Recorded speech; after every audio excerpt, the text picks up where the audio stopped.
laba gabdhood oo qurux badan ayaa iska bixiyey jaakadaha waxayna ku dhex dabaasheen harada. laakiin markii ay dusha biyaha ka soo baxeen waxay la yaabeen ey xun oo si kedis ah ugu soo booday. si degdeg ah ayay u labisteen waxayna u ordeen guriga. aniya oo kadib dhacday bahalkii ayaa lugta ka qabsaday.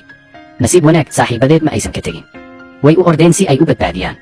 meel fog Jack ayaa qaansadiisa qaatay oo fallaab tuuray isagoo diyaar u ah inuu eeyga ka eriyo xirfadiisa sare awgeed eeygii xumaa aad buu u baqay. saaxiibka ayaa toogatay nacasyahow ayuu qof yidhi balse ninkaasi xitaa ma uusan gilgilan. eeygii ayaa ka cararay cabsi darteed. eeyo kale oo duurjoog ahna way ka naxeen wixii dhacay markii ay qolka ku noqdeen saaxiibkood ayaa dhaawaca duubtay dabadeedna miyir beelay. asal ahaan waxay halkaas u yimaadeen fasax balse hadda waxay ku hareeraysnaayeen eeyo duurjoog ah oo aan la garanayn meel ay ka yimaadeen. Jack ayaa daaqada furay si uu u arko in eeyadu ay fogaanayaan laakiin isla markiiba ey xun ayaa ku dhacay.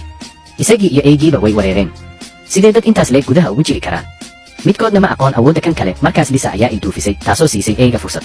nasiib wanaag Jack ayaa hore u booday oo si adag u qabtay eeyga. Mickey ayaa ku dhuftay madaxa eeyga. waxay ogaadeen in aysan ammaan ahayn inay sii joogaan gudaha. si degdeg ah ayay alaabtoodii u xirteen si ay u baxaan. laakiin markii ay albaabka fureen waxay ogaadeen in doontoodii yacht ay u leexatay bartamaha harada. Jack ayaa biyaha galay isagoo si quus ah ugu dabaalanaya doonta. laakiin markii uu soo dhowaanayay laba eey oo xanaaqsan ayaa halkaas ku sugayay. mid ayaa si xoog leh ugu booday biyaha. Jack ayaa argagaxay oo si waali ah ugu dabaashay dhanka xeebta. nasiib wanaag waa la badbaadiyey ka hor inta uusan eeygu qaban laakiin eeygu ma uusan joogsan. wuxuu ku booday dhulka isagoo si xanaaq leh ugu ciyay kooxda. nasiib wanaag Jack ayaa si degdeg ah u dhaqaaqay wuxuuna eeyga ka dhigay mid dheelitirkiisa waaya isagoo ul ku dhuftay. markii ay la kulmeen eeyga gardarrada ah Ruben uu wereeray. si taxadar leh ayay u gurteen. waxay heleen qodxo iyo alwaax ay ku daboolaan daaqadaha balse in la isku xiro gudaha ma ahayn hal waqti dheer. markaas Jack wuxuu arkay nidaam xargo iyo gacan wareeg ah buley oo bannaanka yaal. wuxuu ka codsaday Mickey inuu albaabka dambe ka baxo si uu u soo qaado. waxay u kaceen saqafka iyagoo qorshaynaya inay xargaha ku gudbaan dhinaca kale. waxayse ogeen in eeyadu ay arkeen dhammaan wixii dhacay oo ay horay u gaareen. bilowgii wax walba way fiicnaayeen balse bartamihii jidka xargihii waa istaageen.